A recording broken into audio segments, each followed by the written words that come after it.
ഇന്നത്തെ ന്യൂസിൽ വിജയ് സത്യപ്രതിജ്ഞ ചെയ്യുന്നതാട്ടോ നമ്മൾ കാണുന്നത്. വിജയുടെ സത്യപ്രതിജ്ഞ എന്ന് പറയുന്നത് ഒരു രക്ഷയില്ല കേട്ടോ. അതിനുശേഷം പുള്ളി ഒരു സ്പീച്ച് ചെയ്യുന്ന ഭാഗമുണ്ട്, നിങ്ങളൊന്ന് കണ്ടു നോക്ക്. ജനങ്ങളുടെ പൾസ് അല്ലെങ്കിൽ ജനങ്ങൾക്ക് വേണ്ടത് എന്താണോ അതാണ് പുള്ളിയുടെ വാക്കിലൂടെ പറയുന്നത് കേട്ടോ.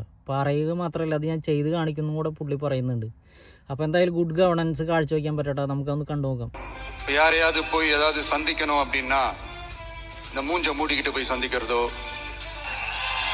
என்ன இந்த மறைமுகமா உங்களுக்கு தெரியாம போய் சந்திக்கிறதோ அப்படிலாம் நான் செய்ய மாட்டேன். எதுவா இருந்தாலும் வெளிப்படையாக ஒளிவு மறைவு இல்லாம தான் நான் செய்வேன். இவ்வளவு பெரிய ஒரு பொறுப்பை என் கையில கொடுத்துருக்கிறீங்க.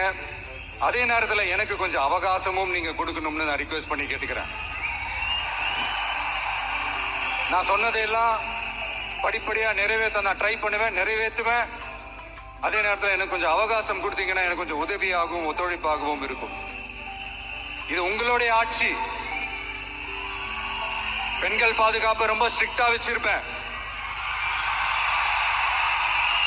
போதைப் பொருள் கலாச்சாரம் அதை கண்ட்ரோல் பண்றதுக்கு என்னென்ன ஸ்டெப்ஸ் எடுக்கணும், என்னென்ன முயற்சிகள் எடுக்கணும், இன்னிலிருந்து அதை நான் எடுப்பேன். நம்ம பசங்களை அதுல இருந்து காப்பாற்ற வேண்டியது நம்ம அரசனுடைய பொறுப்பு. அதே மாதிரி சட்டம் ஒழுங்கு எல்லாருக்குமான பாதுகாப்பை நான் உறுதிப்படுத்துவேன். என்ன அவமானப்படுத்துறவங்களாகவே இருந்தாலும், என்ன கஷ்டப்படுத்துறவங்களாகவே இருந்தாலும், அவங்களும் என் மக்கள் தானே. நண்பர்களாக இருந்தாலும் எதிரிகளாக இருந்தாலும் 8 கோடி மக்களும் என் மக்கள் தானே.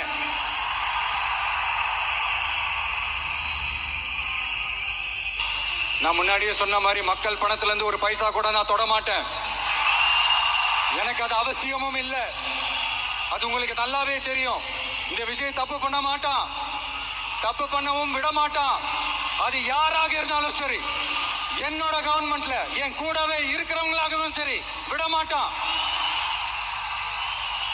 சப்போஸ் யாருக்காவது அப்படி ஒரு எண்ணம் மனசுல இருந்துச்சுன்னா, நம்ம ஜெயிச்சுட்டோம், ஒரு ஆட்டம் ஆடி பார்க்கலாம்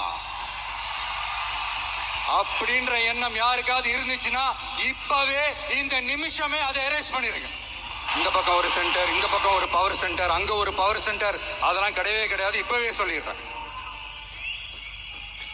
பெண்கள், இளைஞர்கள், விவசாயிகள், அரசு ஊழியர்கள், ஆசிரியர்கள், உழைக்கிற மக்கள், மீனவர்கள் எல்லாருமே நம்ம டிவிக்கு அரசுல நல்லா இருப்போம், நல்லா இருப்போம், நல்லா இருப்போம்.